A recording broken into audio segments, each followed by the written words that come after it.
When people get into a comfort zone, they strive to stay in that comfort zone, even if they're not happy with their situation. Often their whole lives pass them by while they're furnishing and reinforcing their little rut of medium performance. The world owes you nothing. The world doesn't think you're special like your mom does. It doesn't think you're a delicate little flower. It doesn't care about you. Now, with that being said, the world doesn't hate you. It doesn't want you to fail. It just is. Your comfort zone is irrelevant. What matters is, what are you trying to do with your life? Future you is going to give you advice on what to stop, what to start, on what a more courageous action would be. What's the first thing they would tell you to be or do to be more courageous? See, if you're going to put in a day, just put in the whole day. And if you're going to take some time off, take it all off. Take the whole day off. If you're going to work a day, work a good, long, hard day. If you're going to play all day. Either work all day or play all day. And those are the times when you want to run and hide. You got to be able to find energy. You got to make up games, make up tricks, make up whatever you can to get to the next evolution of life. If you want all these things in life and you're just thinking that by some miracle of life it's going to magically happen, you got to wake up. The only way to get what you want in life is to get to work and go and get it. To look at all your adversity and all the excuses square in the face and push yourself out of your comfort zone to achieve what you want. I'm letting you know that you got to make the opportunity happen. You got to be fired up. You got to be hungry for it. You got to have the desire to push yourself. We do not retreat. We do not give up. We do not surrender. And the reason why most of you are not successful is because every single time stuff's not going your way, you give up, you quit, you let go, and people feel weakness. They feel it. You can feel when somebody's not committed, when they're not all in, when they're not dedicated. I want you to focus on what's going to make you better and not make you weak. I want you to focus on moving forward and not moving back. I want you to focus on making your life greater and not making it weaker. I want you to focus on doing something that's going to make other people better. I want you to shine bright. I want you to lift people up. I want you to stay productive. I want you to stay strong. And I want you to keep living the life that you've been given. If you quit, if you never start climbing, if you never take that first step, you'll never get there and you'll forever live in regret.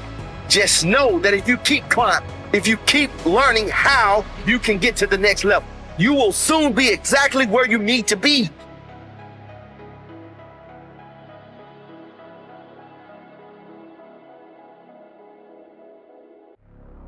I like the saying, always strive to get on top in life because it's the bottom that's overcrowded.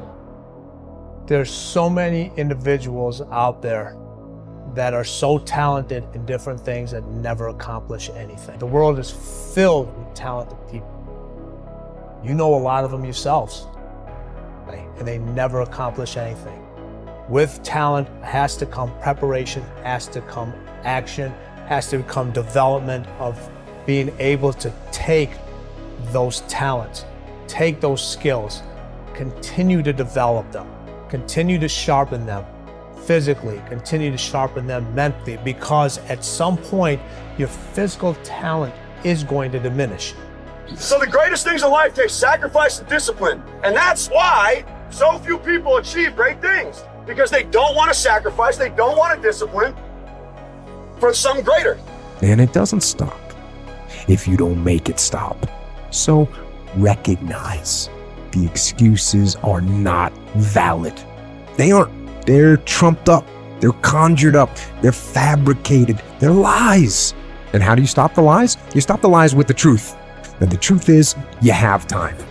You have the skill. You have the knowledge and the support and the willpower and the discipline to get it done. If you are alive, you have another opportunity to begin again. A new opportunity. Get up and get after it. If you have a dream, don't just sit there. Get your ass up and make something happen. Sometimes you just have to move. Do something. Make a call. Reach out to someone. Google something. Learn something new. Write down what you need to do in order to make a better life for yourself. And be brave enough to do those things. And I know seeking discomfort sounds odd, and not many people do it. But you have to learn to embrace it, because it's the only environment where sustained or exponential growth can occur. And in order to change, in order to build a business, in order to be the best parent, the best spouse, to do all those things that you know you want to do with your life, with your work, with your dreams, you're going to have to do things that are difficult, uncertain, or scary, which sets up this problem for all of us. So continue to grind. Grind with everything you got. Be strong every day of your life. No matter what comes your way, keep grinding. Men, women are made in the image of God. And what does that mean? Well, if God is that which confronts potential with truth and courage and makes what's good out of potential, that seems to indicate that we have the same faculty. Like, on a smaller scale, we're not omniscient, but we're not bloody well nothing. Our conscience is integrally tied into the structure of being in some manner we don't understand. And it certainly is the case that we take what isn't and turn it as into what is. That's something, man. That's quite the trick we've been able to manage. And so we're made in that image. And so what are we supposed to do? Well, that's what we're supposed to do. We're supposed to type our letters and make our phrases and construct our sentences and build our paragraphs and put our chapters together and make our books and communicate to people and straighten out the damn culture and constrain the malevolence and ignorance that besets each of us and push nature back and extend ourselves out into the unknown and confront the potential that's there in the illimitable quantities and make the world better than it could be otherwise, to move it away from hell, which, and it can certainly become that, and toward heaven, to the degree that we can manage that. And that is a good enough goal. That's the thing. You need something, because your life is tough, it's hard. You need something that, you need something to get out of bed for and fight for. And then think about maybe that's something you could contribute to. Then it wouldn't have to happen anymore. And that would be a good thing. God only knows what great things we could manage under such conditions. We're becoming incredibly technologically powerful. What would it be like if we became equally wise? Well, that would really be something. God only knows what we could manage in the next 20 years or the next 100 years, We're running at 40% most of us, because we're half in and half out. And it's not surprising because life is difficult. What if you were 90% in or 95% in? Or are all in? Because you're all in anyways, right? It's a life and death game. No one gets out of this. Everyone dies. Then you might as well commit yourself to the highest good that you can attain, because why not? It'll imbue your life with meaning. It's hard. The responsibility is there, but all the meaning's in the responsibility, and that'll make your life better, and it'll make your family's life better, and it should make your culture better. Maybe it'd make the world better. It's like, that'll justify your damn miserable existence at 3 o'clock in the morning when you're wondering what the hell you're doing here. And that's a good thing, because there's going to be days when you're aching and tired and sore, and there's people in your family that are sick, and you're cynical and bitter, and you need a reason to get up, and you think, yeah, well, a little more heaven and a little less hell, maybe I can pull that off today and tomorrow and next week. That's worth struggling forward for. And so that's how it looks to me. So if you want to do something, if you thought about something you want to do, take it head on. Decide that you're going to start looking at it. Start doing research on it. Start tackling it. Start becoming involved in whatever and wherever it might lead you, to begin to explore the possibilities in that particular thing that you're seeking, so that you can begin to learn all you can about it. Decide that you face it, that whatever shortcomings you have, that you're going to strengthen yourself there. Whatever training that's required, that you're going to go get that training, that you're going to get started right now. That George Washington Carver would say, do what you can, where you are, with what you have, and never be satisfied. Always strive to be more than that which you are. don't get satisfied with yourself. Always know that wherever you are, you can enjoy more, that you deserve more. But most people, you know what they do? Most people go through life quietly and safely, tiptoeing to an early grave. Find out what it is you want and go after it as if your life depends on it. Why? Because it does. Your ability and willingness to discipline yourself to accept personal responsibility for your life are essential to happiness, health, success, achievement, and personal leadership. Accepting responsibility is one of the hardest of all disciplines, but without it, no success is possible. The failure to accept responsibility and the attempt to foist responsibility for things in your life that make you unhappy unto other people, institutions, and situations completely distort cause and effect, undermine your character, weaken your resolve, and diminish your humanity.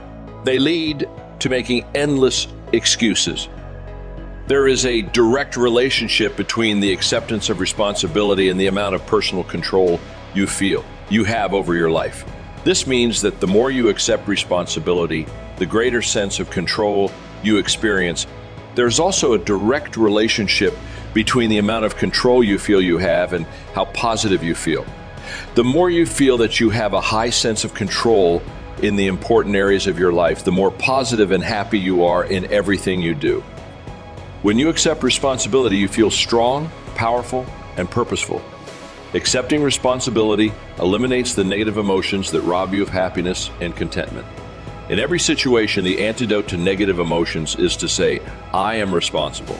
Then look into the situation to find the reasons why you're responsible for what happened or for what is going on. Your intelligence is like a double-edged sword. It can cut in either direction. You can use your intelligence to rationalize, justify, and blame other people for things you're not happy about. Or you can use your intelligence to find reasons why you're responsible for what happened and then take action to solve the problem or resolve the situation. You can make excuses or you can make progress. I have 2 rules for setting goals. By following these rules, you will achieve a great deal and become more than you ever could have imagined. Here's the first rule. Don't set your goals too low. In leadership training, we teach a similar guideline. Don't join an easy crowd. You won't grow. Go where the expectations are high. Go where the demands are high. Go where the pressure is to perform, to grow, to change, to read, to study, to develop new skills. I belong to a small group of people that conducts business around the world. You would not believe what we expect of each other in terms of excellence. Why? So that we can each grow. So that we can contribute something unprecedented to the benefit of the group. It's called living at the summit. Go where the demands are high. Go where the expectations are so strong that they motivate you, push you, urgently insist that you not remain in the same place. That way, you will grow and change. So don't set your goals too low. What about the guy who says, well, I don't need much? He is guaranteed not to become much. Here's rule number 2 for setting goals. Don't compromise. Don't sell out. There were some things back in the early years for which I paid too big a price. If I had known how much it was going to cost me, I never would have paid that price. But I didn't know it at the time. Don't sell out, and as the old saying goes, count the costs. Remember, in that ancient story, Judas got the money. That sounds like a success story, and it is true that 30 pieces of silver in those days was a sizable fortune. But having a name that is synonymous with traitor is not what I would call a success story. Interestingly enough, when Judas got the money after becoming a traitor, he was unhappy. He wasn't unhappy with the money. He was unhappy with himself. You see, the greatest source of unhappiness doesn't come from the outside world. The greatest source of unhappiness comes from within. To alleviate his unhappiness, Judas tried to return the money, but no one would take it back. So he decided to just throw the money away. Why would he throw his fortune away? because he was so unhappy with himself. Of course, that wasn't the end of the scenario. Throwing his fortune away did not change what Judas had become, a traitor. In total frustration, he hung himself. Why did Judas have such a tragic end? Because he was so unhappy with himself. He sold out. He paid too big a price. Don't compromise your values. Don't compromise your virtue. Don't compromise your philosophy. There are two words from ancient scripture you need to keep in mind. The first is beware. This is the negative word. Be aware of what you become in pursuit of what you want. Don't sell out. Indeed, if Judas were to advise us today, he would tell us to beware. The second word, behold, is the positive one. Behold the possibilities and the opportunity. Behold the drama. Behold the awesomeness. Behold the uniqueness. Behold the majesty. What a positive word, behold. Set the kind of goals that will transform your life. That will make you far better than you are, far stronger than you currently are, and you will behold.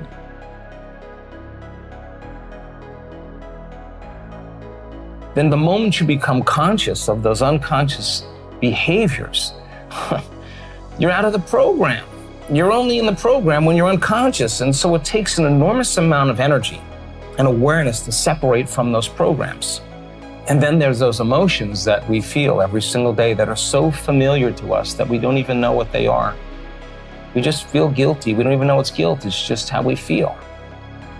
And the stronger the emotions that we have to experiences in our life, the more altered we are inside of us. When the chemistry changes inside of us, the brain narrows the focus on the cause and takes a snapshot or a series of snapshots, and that's called a long-term memory. And so then it makes total sense then that a person, by every time they relive that event in their life, they're making the same chemistry in their brain and their body, and their body's literally believing it's living that experience over and over again. And now the body's so in the past that it's the mind of the past. So then the act of becoming so conscious that you don't go unconscious is a changing of consciousness.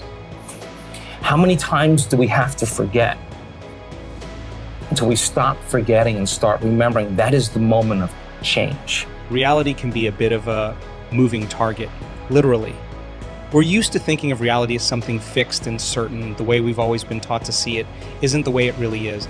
And if you're going to learn how to be your own placebo by using your mind to affect matter, it's vital that you understand the true nature of reality, how mind and matter are related, and how reality can shift. Because if you don't know how and why those shifts occur, you won't be able to direct any outcomes according to your intentions.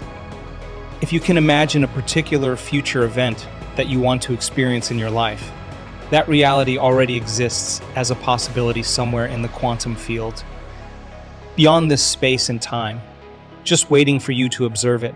If your mind, through your thoughts and feelings, can affect when and where an electron appears out of nowhere, then theoretically, you should be able to influence the appearance of any number of possibilities that you can imagine.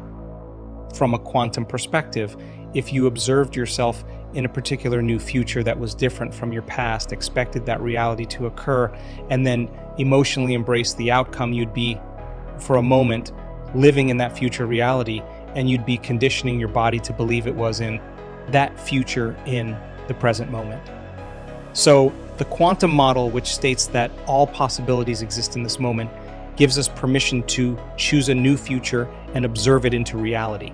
And because the entire universe is made of atoms, with more than 99% of an atom being energy or possibility, that means that there's a lot of potentials out there that you and I might be missing. However, this also means that you create by default as well. If you, as the quantum observer, look at your life from the same level of mind every day, then according to the quantum model of reality, you're causing infinite possibilities to collapse into the same patterns of information day in and day out. Those patterns, which you call your life, never change, so they never allow you to affect change.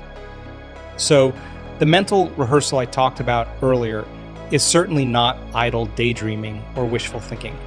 It is, in a very real sense, the way you can intentionally manifest your desired reality, including a life without pain or disease, by focusing more on what you do want and less on what you don't want. You can call into existence whatever you desire and simultaneously fade away what you don't want by no longer giving it your attention. Where you place your attention is where you place your energy. Once you fix your attention or your awareness or your mind on possibility, you place your energy there as well. As a result, you're affecting matter with your attention or observation. The placebo effect is not fantasy then, it's quantum reality.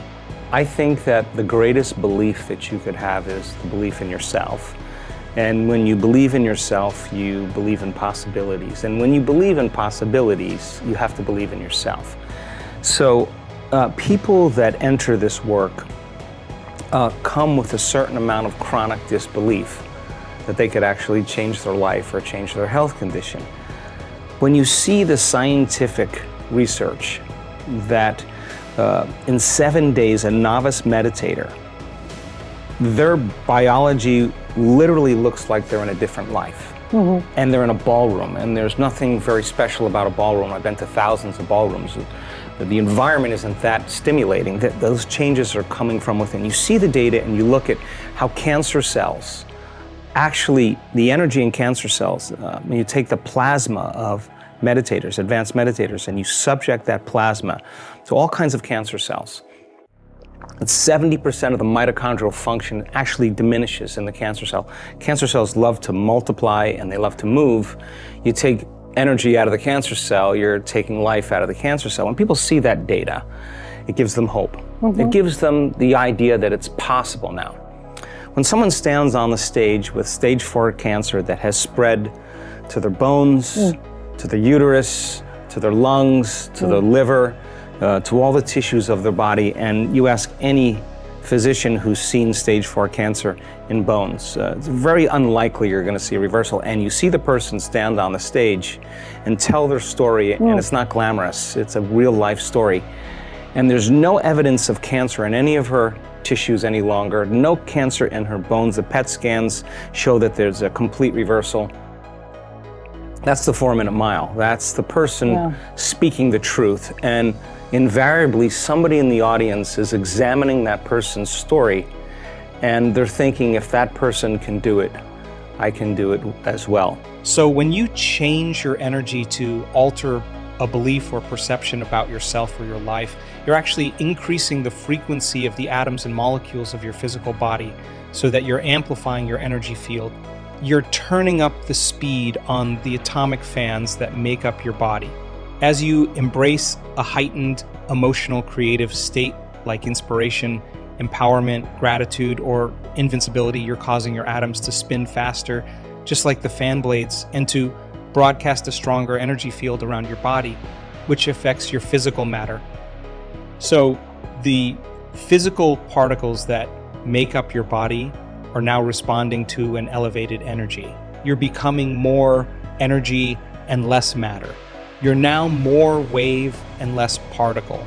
Using your consciousness, you're creating more energy so that matter can be lifted to a new frequency and your body responds to a new mind. So how does matter become lifted to a new mind? Think of the preacher who moves into a state of religious ecstasy and drinks strychnine with no biological effects. How did he overcome that chemistry that would normally poison the average person? It was his level of energy that transcended the effects of matter. He made a decision with such firm intention that his choice carried an amplitude of energy that transcended the laws of the environment, the effects on the body, and linear time. In that moment, he was more energy and less matter, and as a result, it was a new energy that rewrote the circuitry in his brain, the chemistry in his body, and his genetic expression. In that present moment, he wasn't his identity that was connected to his familiar environment, nor was he his physical body, nor was he living in linear time. His elevated consciousness and energy were the epiphenomenon of matter. In other words, it's both information and frequency that give rise to the blueprints of matter. And when we're demonstrating an elevated level of awareness and energy, it's these elements that influence matter. because matter is created from a lowering of frequency and information. You'd have to agree with me that your body is made up of a vast array of atoms and molecules, and that these atoms and molecules form chemicals. Those chemicals organize into cells, which form tissues that further organize into organs, which create various systems within your body. For example, a muscle cell is made of different chemicals, proteins, ions, cytokines, growth factors, which are made of the different interactions of molecules, which are made of various atomic bonds. Those atoms share an invisible field of information to form molecules. The chemicals that make up a cell also share a field of information. It's that invisible field of information that orchestrates the hundreds of thousands of functions of the cell at any given second. Scientists are beginning to realize that a field of information exists that's responsible for myriad cellular functions, existing beyond the boundaries of matter.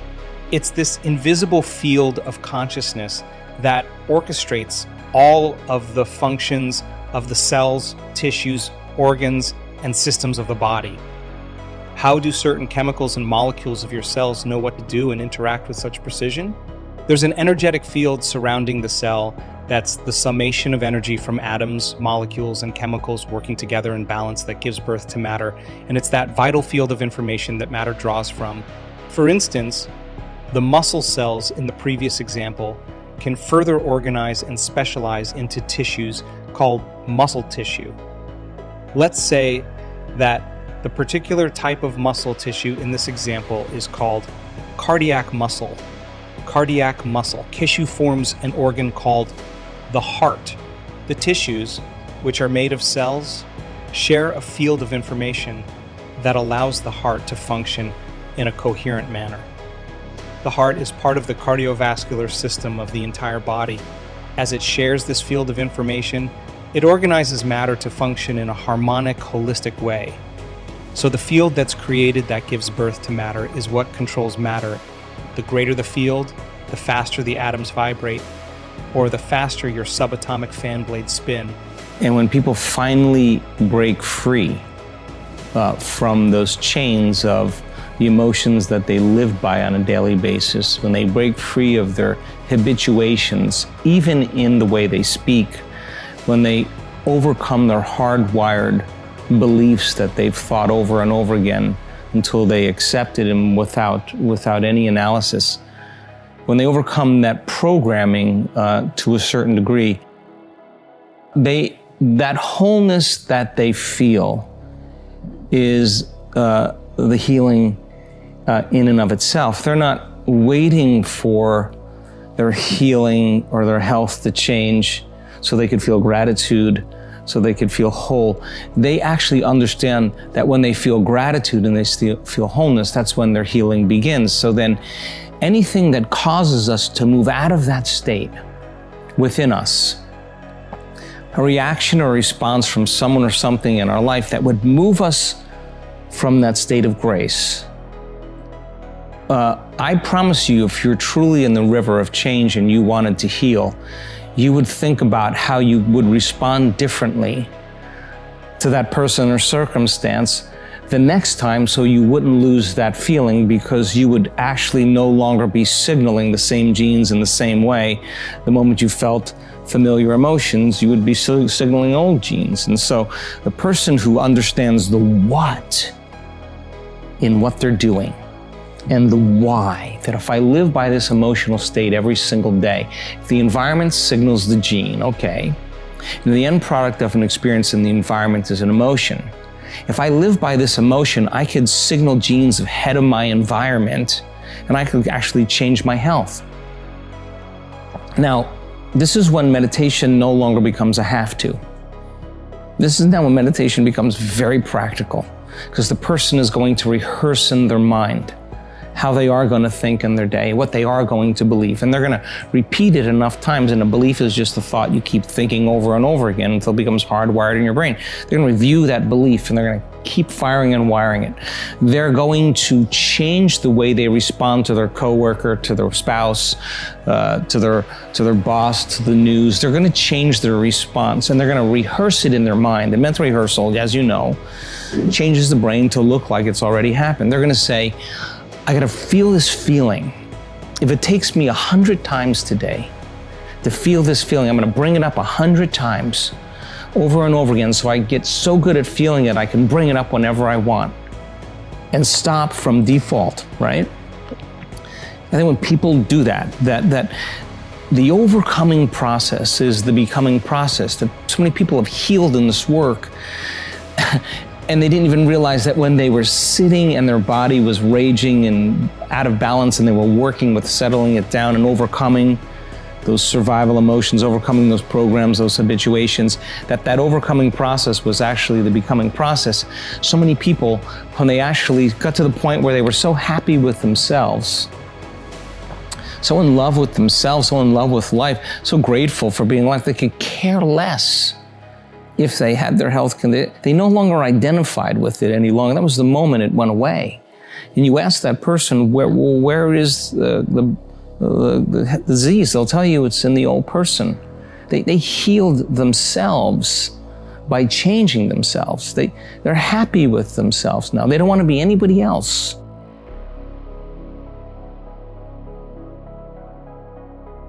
What is the number one killer of dreams? What do you think is the number one reason the majority fail to live a life they love?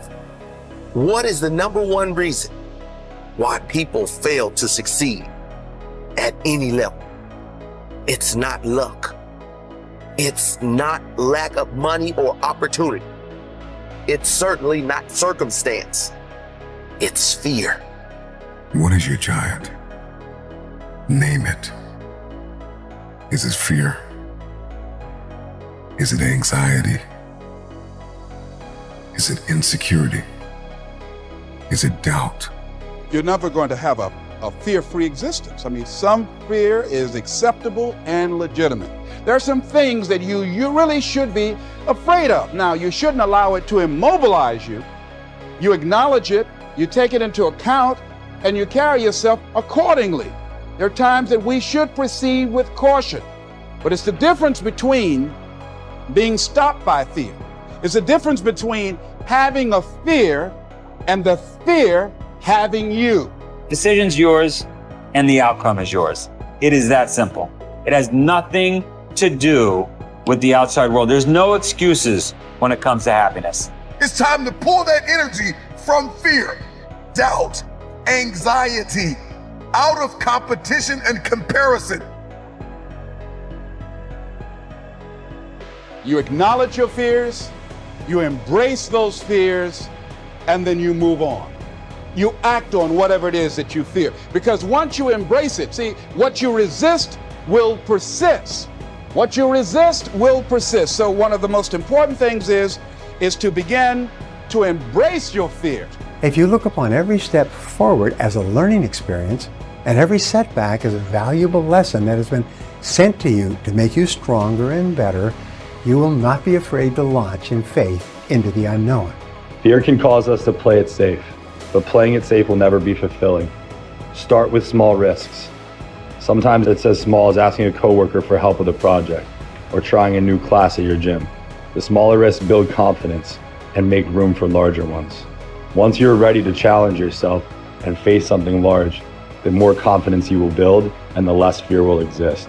And when that thing tells you to quit, you look at it in his eye and say, I ain't going nowhere. I will break you before you break me.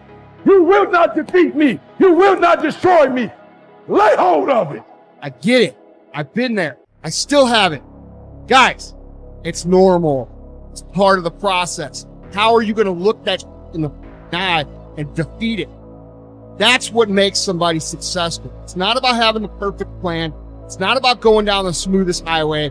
It's about taking things that pop up and punch you in the eye and hitting them back twice as hard so that you can keep moving forward.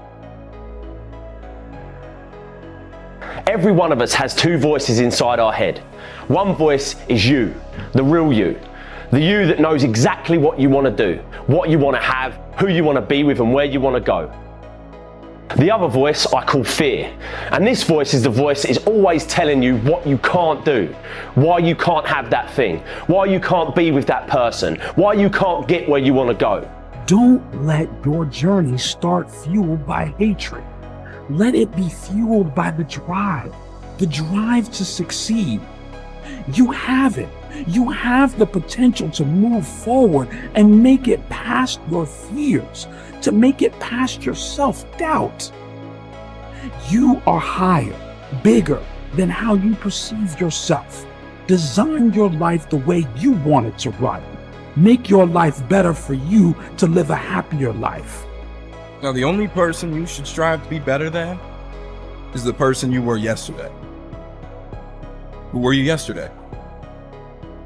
What did you change? What did you want to do?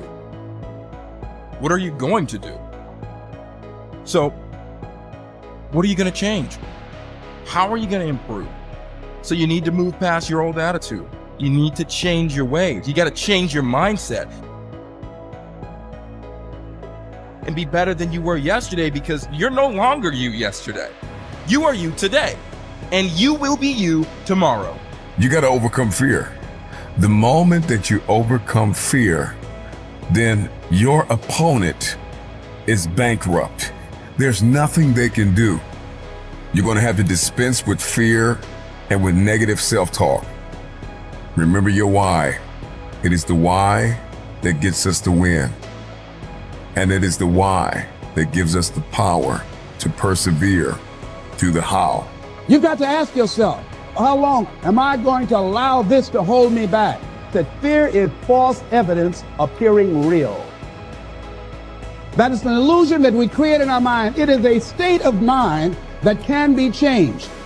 As long as you got air in your lungs, you have an opportunity to improve your current situation. So human up, accept the challenge, change your associations, and soon you will find yourself receiving accolades and congratulations. But first you gotta say I do to the new you and commit to a lifetime of small wins that at times will seem meaningless and pointless. Are you in a position to quit? Or are you in a position to go harder? Are you in a position to go stronger? Are you willing to dig and go as far as you can in your life? Are you willing to suffer?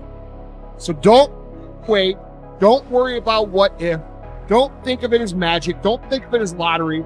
Make a list, execute the list, do that every single day for the next 10 years, and you will be where you want to be. I guarantee it. You need large amounts of self-discipline to deal courageously with all the fear-inducing events of your life. This is probably why Churchill said, "Courage is rightly considered the foremost of the virtues, for upon it all others depend." The fact is that everyone is afraid, and usually of many things. This is normal and natural. Often fear is necessary to preserve life, prevent injury, and guard against financial mistakes. So if everyone is afraid, what is the difference between the brave person and the coward? The only difference is that the brave person disciplines himself to confront, deal with, and act in spite of the fear. In contrast, the coward allows himself to be dominated and controlled by the fear. Someone once said that, with regard to warfare, although it applies to any situation, the difference between the hero and the coward is that the hero sticks in there 5 minutes longer.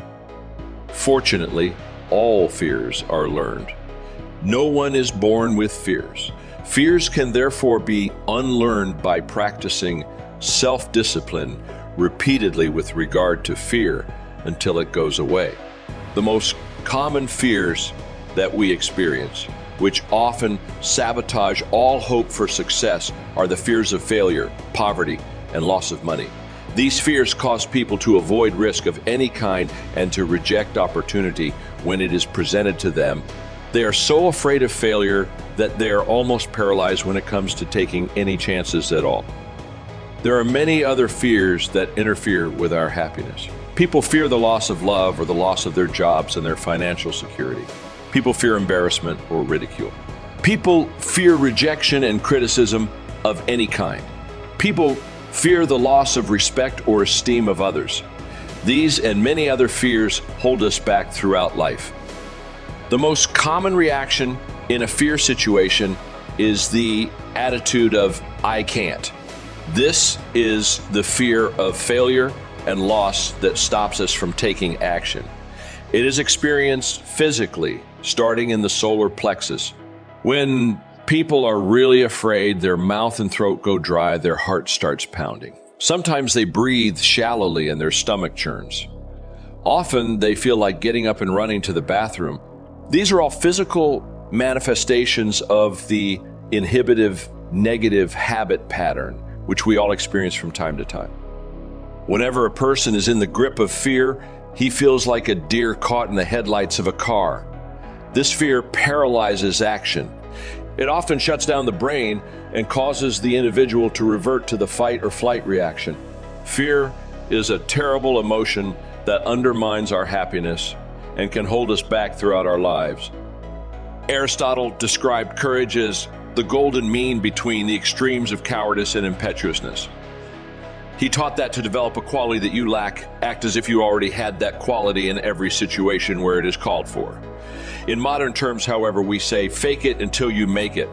You can actually change your behavior by affirming, visualizing, and acting as if you already have the quality you desire. By affirming, by repeating the words, I can do it, emphatically whenever you feel afraid for any reason, you can cancel the feeling of I can't. Every time you repeat the words, I can do it. With conviction, you override your fear and increase your confidence. By repeating this affirmation over and over again, you can eventually build your courage and confidence to the point where you are unafraid. By visualizing yourself performing with confidence and competence in an area where you're fearful, your visual image will eventually be accepted by your subconscious mind as instructions for your performance. Your self-image, the way you see yourself and think about yourself, is eventually altered by feeding your mind these positive mental pictures of yourself performing at your best. By using the act as if method, you walk, talk, and carry yourself exactly as you would if you were completely unafraid in a particular situation. You stand up straight, smile, move quickly and confidently, and in every respect act as if you already had the courage that you desire. The law of reversibility says that if you feel a certain way, you will act in a manner consistent with that feeling. But if you act in a manner consistent with that feeling, even if you don't feel it, the law of reversibility will create the feeling that is consistent with your actions. This is one of the greatest breakthroughs in success psychology. You develop the courage you desire by disciplining yourself repeatedly to do the thing you fear until that fear eventually disappears. And your ability to confront, deal with, and act in spite of your fears is the key to happiness and success. One of the best exercises you can practice is to identify a person or situation in your life of which you are afraid and resolve to deal with that fear situation immediately. Do not allow it to make you unhappy for another minute. Resolve to confront the situation or person and put the fear behind you. When you identify a fear and discipline yourself to move toward it, it grows smaller and more manageable. What's more, as your fears grow smaller, your confidence grows. Soon, your fears lose their control over you. In contrast, when you back away from a fear-inducing situation or person, your fear grows larger and larger. Soon, it dominates your thinking and feeling, preoccupies you during the day, and often keeps you awake at night. The only way to deal with a fear is to address it head on. Remind yourself that denial is not a river in Egypt. The natural tendency of many people is to deny that they have a problem caused by fear of some kind. They're afraid of confronting it. In turn, it becomes a major source of stress, unhappiness, and psychosomatic illness. Be willing to deal with the situation or person directly. As Shakespeare said, take arms against a sea of troubles, and in so doing, end them. The companion of fear is worry. Like twin sisters, fear and worry go around together. Mark Twain once wrote, I have worried about a lot of things in life, and most of them never happened. It has been estimated that 99% of the things that you worry about never happen. And most of the things that do happen so quickly that you didn't have time to worry about them in the first place.